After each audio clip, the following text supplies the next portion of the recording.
Hello student, welcome to my YouTube channel math solution.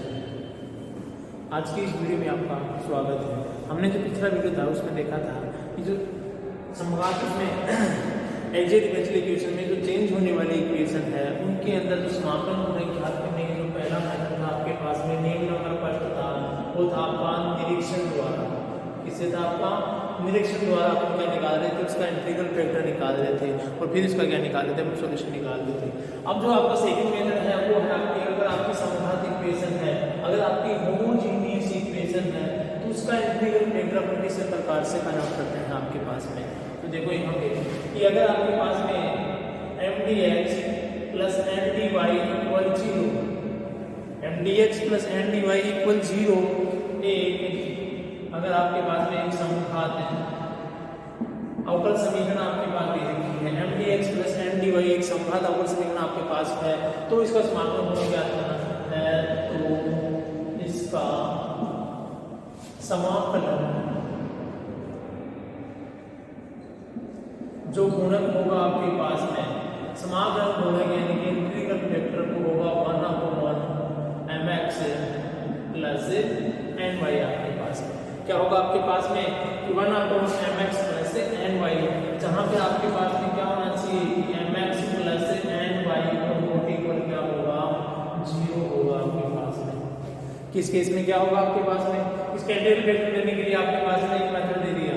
अगर आपके पास में समघात इक्वेशन है तो समघात इक्वेशन है तो क्या हो जाएगा आपके पास में इसका इंटीग्रल फैक्टर 1/m को x से मल्टीप्लाई कीजिए प्लस n को y से मल्टीप्लाई कीजिए, दोनों को जोड़ के क्या करोगे 1 में डिवाइड करोगे और फिर से क्या करोगे आप मल्टीप्लाई करोगे, तो आपकी जो इक्वेशन है वो एग्जैक्ट डिफरेंशियल इक्वेशन में क्या हो जाएगी, चेंज जाएगी आपके पास में।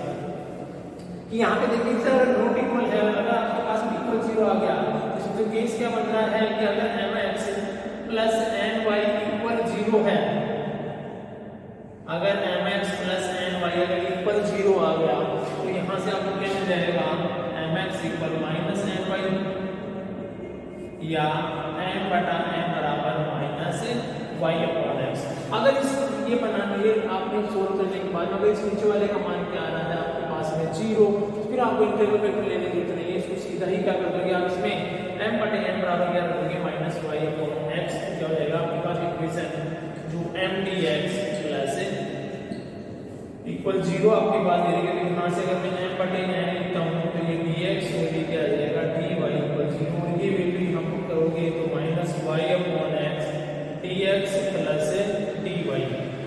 इसको m बाई n फॉर्म में लिखा, फिर यहाँ पे m बाई n की जो वैल्यू है माइनस y अपॉन x को यहाँ पे आप रखोगे तो यहाँ भी आ गया। अब यहाँ से इसका चर पृथक्करण करोगे, चर पृथक्करण करने पर देखो क्या जाएगा कि x तो यहाँ जाएगा तो माइनस 1 अपॉन x dx और y इधर जाएगा y के पास इक्वल क्या हो जाएगा 0, यानी पूरी इक्वेशन में y से डिवाइड किया तो यहाँ तो 1 अपॉन x और इससे नीचे क्या जाएगा 1 अपॉन y, तो ये हो जाएगा आपके पास में log x, इंटीग्रेशन करोगे इसका समाकलन करोगे तो log x plus log y equal log c, या यहाँ से जाएगा आपके पास में log y minus log x equal log c, या ये हो जाएगा आपका y अपॉन x। log के अंदर क्या हो गया y अपॉन x और ये log c की बाय प्रॉपर्टी ऑफ लॉगरिथम क्या हो जाएगा कि log a minus log b क्या होता है log a अपॉन b। तो यहाँ से log के नीचे तो y अपॉन x बराबर c, यानी कि y बराबर क्या हो जाएगा cx आपके पास में। ये किस केस में होगा आपके पास में, जब आपका क्या होगा mx प्लस ny इक्वल क्या आ जाए 0, अदरवाइज आपके पास में अगर नॉट इक्वल 0 है तो इस इंटीग्रल फैक्टर लेना पड़ेगा और इसको आपकी इक्वेशन से क्या करोगे इंटीग्रल फैक्टर को मल्टीप्लाई करोगे, उसके बाद में जो आपकी इक्वेशन है वो एग्जैक्ट डिफरेंशियल इक्वेशन में चेंज हो जाएगी और वहां से अपन इसको सोल्व करेंगे उसी के मेथड से। देखिए इसको वैसे एग्जांपल ये था आपका मेथड, इसमें क्या था कि नियम नंबर जो सेकंड है कि कोई भी अगर आपकी समघात अवकल समीकरण दे रही है तो इसमें इंटीग्रल फैक्टर आपका किस प्रकार लेते हैं।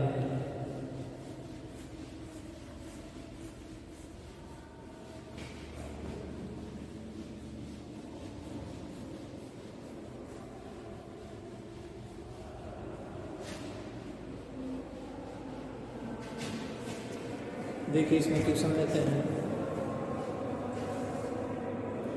आपको एग्जाम्पल दे रखा है, solve x square by 2xy² dx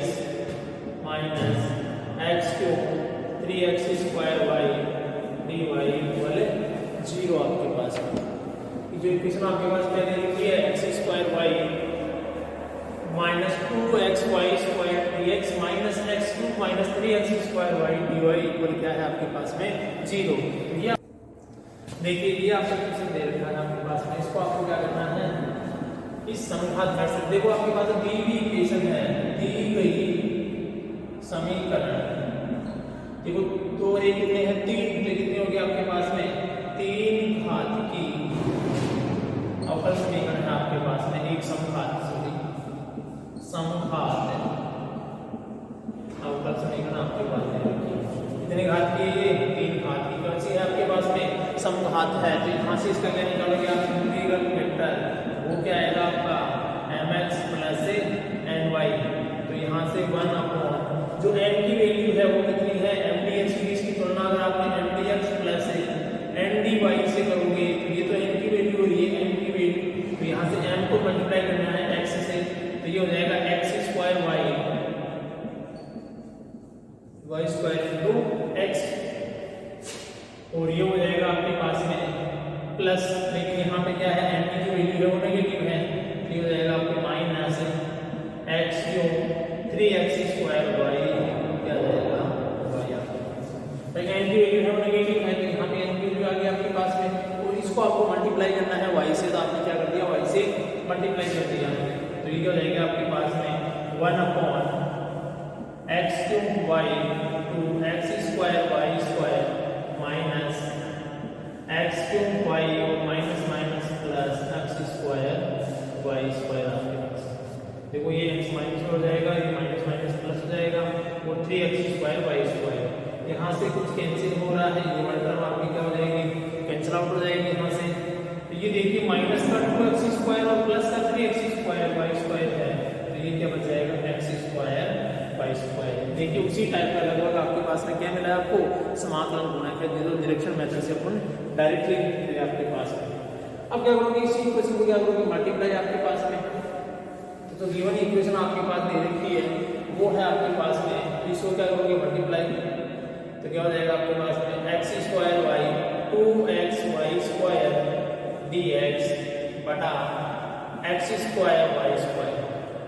हमने क्या करते हैं समाकलन गुणक 1 अपॉन x² y² से क्या कर दिया मल्टीप्लाई किया, माइनस ये हो जाएगी आपके पास में x तो 3x² y upon x² y² into dy equal 0, ये आपने क्या कर दिया समाकलन गुणक से मल्टीप्लाई कर दिया। थोड़ा सा यहाँ सोल्व कर लीजिए, आप अलग अलग डिवाइड कर सकते हो इनको, तो ये आ जाएंगे आपके बाद में अलग डिवाइड करोगे तो यहाँ तो आ गया 1 अपॉन y, जो x² से x² कैंसिल हो जाएगा, और दूसरा क्या हो जाएगा आपके पास में एक y से एक y कैंसिल हो जाएगा आपके पास में, यहाँ पर अगर इसका डिवाइड करोगे तो माइनस माइनस में एक तो 2 है, 2 रहेगा, एक x कैंसिल हो जाएगा, अपॉन में x रहेगा, y² से y² तो अपॉन में क्या रहेगा x dx, ऐसे इसको करोगे x² कैंसिल करके बच गया x अपॉन y², और ये 3x² से x² और अपॉन में क्या रह गया y dy बराबर 0 आपके पास में, ये आपके पास में इक्वेशन आ गई आपके पास में। अब इसको जो सोल्व करोगे आपके पास में, तो कौन सी मेथड सोल्व करेंगे अपन इसको, एग्जैक्ट डिफरेंशियल इक्वेशन से क्या करोगे इसको सोल्व करोगे आपके पास में, क्योंकि आपने ये जो मेथड था आपके पास में ये एग्जैक्ट बनाने के लिए आपने इंटीग्रल वेक्टर को मल्टीप्लाई किया है, इसका मतलब दी गई जो इक्वेशन आपके पास में है, क्योंकि यहाँ पे आपके पास में डेल अपॉन डेल y चाहो तो आप निकाल सकते हो कि m की वैल्यू कितनी आ गई आपके पास में, ये m बराबर आ गया 1 अपॉन y 2x और n बराबर आ गया माइनस y² और 3 अपॉन y। ये एग्जैक्ट इक्वेशन को सोल्व कर बनाने के लिए हमने इंटीग्रल वेक्टर से मल्टीप्लाई किया है, तो ये आपकी एग्जैक्ट इक्वेशन है। वैसे मैं इसको चेक करके देख लेता हूँ कि यहाँ से आपके पास में जो आया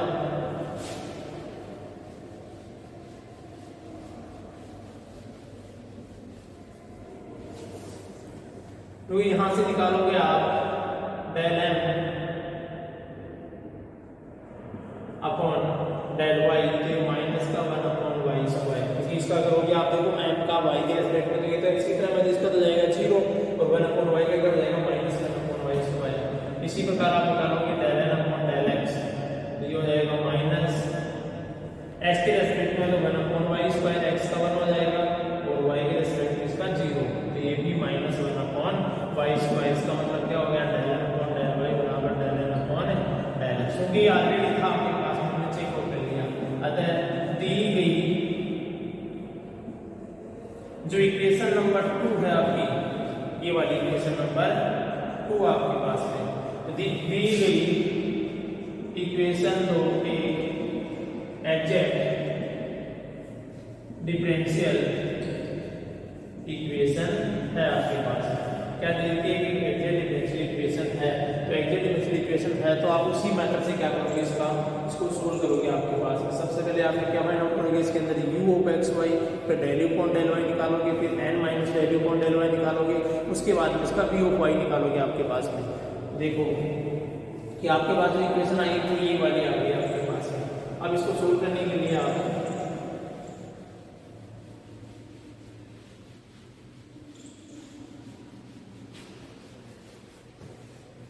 ये आपकी एग्जैक्ट डिफरेंशियल इक्वेशन है जिसमें m बराबर और n बराबर दे रखा है। तो अब यहाँ से आप निकालोगे सबसे पहले u ऑफ एक्स वाई, तो वो हो जाएगा इंटीग्रेशन m dx, और m आपके पास दे रखा है 1 upon Y 2 by X dx। एक यहाँ है कि यहाँ जब सोल्व करोगे तो यहाँ पर जो आपका y है वो अचल रहता है, y जे कांस्टेंट टर्म आपके पास में। देखिए ये कांस्टेंट हो जाएगा, इसका जो इंटीग्रेशन आपके पास होगा वो हो जाएगा आपके पास में x अपॉन y आपके पास में माइनस इस x का भी होगा तो हो जाएगा 2 log x। भाई यहाँ से u y निकाल रहे हो, देखो यहाँ पे 1 अपॉन y तो कांस्टेंट है, तो dx क्या हो जाएगा x माइनस 2 कांस्टेंट है, और 1 अपॉन x का क्या हो जाएगा log x आपके पास में। अब यहाँ निकालोगे आप del u upon del y, इसका करोगे आप y के रेस्पेक्ट में, देखो यहाँ करोगे तो minus X upon Y square, क्योंकि x तो क्या है आपका कांस्टेंट, और 1 अपॉन y क्या हो जाएगा माइनस 1 अपॉन वाई स्क्वायर। और जो आगे वाला टर्म है वो x की टर्म है, इसका मतलब वो कांस्टेंट टर्म है और इसका क्या हो जाएगा आपके पास में 0 हो जाएगा आपके पास में। अब देखो यहाँ से ये तो क्या हो गया आपके पास में 0, और ये क्या आ गया डेल अपॉन डेल वाई आपके पास में। इसको करोगे आप n minus del upon del Y, तो यहाँ से देखिए आपके पास में जो n की वैल्यू है वो ये वाली है, तो minus X upon Y square 3 upon Y में से माइनस करना है, ये तो माइनस ऑलरेडी है तो क्या हो जाएगा ये प्लस। तो यहाँ से देखो एक्स अपॉन वाई स्क्वायर और minus minus plus 3 upon Y plus X upon Y square, ये कैंसिल तो कितना आ गया 3 अपॉन वाई आपके पास में आ गया। क्या गया 3 अपॉन वाई, इसका मतलब आपके पास में n minus del upon del y equal आ गया 3 अपॉन वाई, यानी कि किसकी है ये y की टर्म है आपके पास y की टर्म। अब निकालोगे आप इसका v ऑफ y, तो वो निकलेगा n minus del upon del Y into dy आपके पास में, वो क्या निकलेगा n minus del upon del Y dy, यानी कि जो n minus del upon del Y आया है उसका y के रेस्पेक्ट में क्या होगा इंटीग्रेशन, और यहाँ पे x क्या रहेगा कांस्टेंट, तो ये देखिए 3 अपॉन वाई dy, और इसका हो जाएगा इंटीग्रेशन करोगे तो 3 तो कांस्टेंट और log y, तो ये आ गया आपके पास में चारों तरफ 1 2 3 और 4 आपके पास। अब इसका आप देखोगे सॉल्यूशन, तो वो क्या आएगा आपका u of X Y plus v of Y equal c आपके पास है। तो u ऑफ एक्स वाई कितना है आपके पास में कि x upon Y 2 log x plus v of y कितना है 3 log y इक्वल c आपके पास है। तो देखो यहाँ से आपके पास में x अपॉन y माइनस ये हो जाएगा आपका log x square plus log y cube equal c। देखो यहाँ से जो आपकी पावर है वो कहाँ चली गई, ये 2 पावर है आगे चली गई, 3 पावर की आपकी y के ऊपर पावर चली गई। लॉग की प्रॉपर्टी से ये हम कर सकते हैं। तो यहाँ से x/y प्लस log y को minus log x square + c minus हो गया प्लस हो इधर y प्रॉपर्टी और लॉगरिथम क्या हो जाएगा, अगर माइनस में आता है तो बटे में चला जाएगा। तो क्या आ गया आपके पास में c, यानी कि यहाँ से क्या कह सकते हो आप इसको x + y log y3/x square cy, यानी कि y से क्या कर दिया मल्टीप्लाई कर दिया। तो ये आपके पास में गिवन जो इक्वेशन था आपके पास उसका क्या आ गया, सॉल्यूशन आपके पास में मिल गया। गिवन सॉल्यूशन आपके पास, देखो ये भी आपका सॉल्यूशन है, ये भी सॉल्यूशन है, ये भी सॉल्यूशन है और ये भी सॉल्यूशन है आपके पास में। तो ये आपका यहाँ से ये भी एक सॉल्यूशन था, हमने जो निकाला ये भी आपका एक सॉल्यूशन आपके पास देखा। तो ये था जिसे आपके पास समाकलन गुणक ले रहे थे, वरना common mx plus n y से करके आपके पास में समाकलन गुणक लिया था, जिसका आपने क्या किया क्वेश्चन सोल्व किया है कि किस प्रकार इसमें मेथड अप्लाई करते हैं आपके पास एक सेम। तो ऐसा आप कोई भी क्वेश्चन इसमें करते जाइए जिसमें आपको क्या होगी, तो वहाँ पे प्रॉब्लम आएगी वो मुझे बताइए। क्योंकि आपको सबसे पहले मैथ है कि 1/mx प्लस ny से जो इंटीग्रल फैक्टर आप लेते हो वो इंटीग्रल फैक्टर आपने सही लिया, उसके बाद में उसको आप क्या करोगे मल्टीप्लाई कीजिए। तो मल्टीप्लाई करने के बाद में क्या करोगे उससे एग्जैक्ट डिफरेंशियल इक्वेशन में चेंज कीजिए और एग्जैक्ट डिफरेंशियल इक्वेशन मेथड से क्या करोगे इसको सोल्व करोगे आपके पास में। तो आई होप आपने ये मेथड समझा होगा। मेरा वीडियो अगर आपको अच्छा लगता है तो इसको शेयर कीजिए, सब्सक्राइब कीजिए। अब जो आपके पास नियम नंबर 2 था ये, इसके बाद में आपको नियम नंबर 3 आएगा आपके पास में, उसमें भी कुछ इसी प्रकार का मेथड आएगा आपके पास में 1/mx प्लस की जगह केवल माइनस आ जाएगा आपके पास में, जहाँ प्लस है वहाँ पर माइनस आ जाएगा पास में। तो ये एग्जाम्पल था, उसके अगले वीडियो के अंदर उसके एक्सरसाइज के क्वेश्चन लेकर आएंगे आपके पास में। एक्सरसाइज के क्वेश्चन इस प्रकार से इसके सोल्व करते हैं, जो भी इसकी एक्सरसाइज दी गई है उसके क्वेश्चन सोल्व करेंगे आपके पास में। Thank you for watching.